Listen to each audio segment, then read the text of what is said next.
Well, here's the rose garden today, 19th of June. I've been very busy at work, haven't had a chance to weed. Look at that.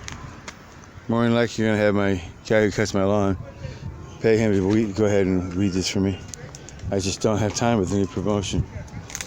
But the neighbors were able to enjoy this. I cut off all the dead limbs, kind of late this year. I like to try to get that done at the beginning of the spring. And these are the locust seed pods that are on the ground that I'm walking on.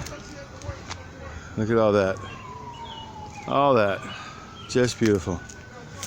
Soon we'll have the June beetles giving us a problem. Soon. But that's okay. I have Melathion to spray when that happens. Grew up on a farm and that's what we do. Melathion. Look at that double delight. Just beautiful. Another one of 7 sisters we took and took from a house that was being destroyed and saved it.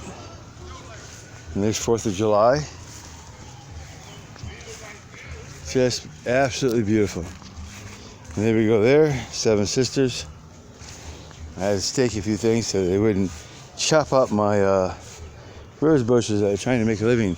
This is Crow. This is my Queen Elizabeth. I'm the one trying to make a living, working my butt off. And there you go there. And then more 7 sisters. These were rescued.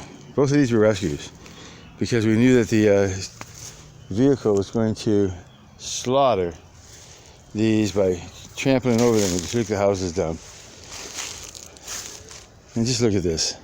What a waste that would have been that somebody could not enjoy Queen Elizabeth or those 7 sisters.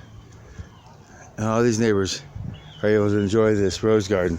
I took the fence down when I did this. Look at that baby, she's trying to grow. So they could enjoy this beauty and smell the roses and enjoy the beauty. I mean, just look at that.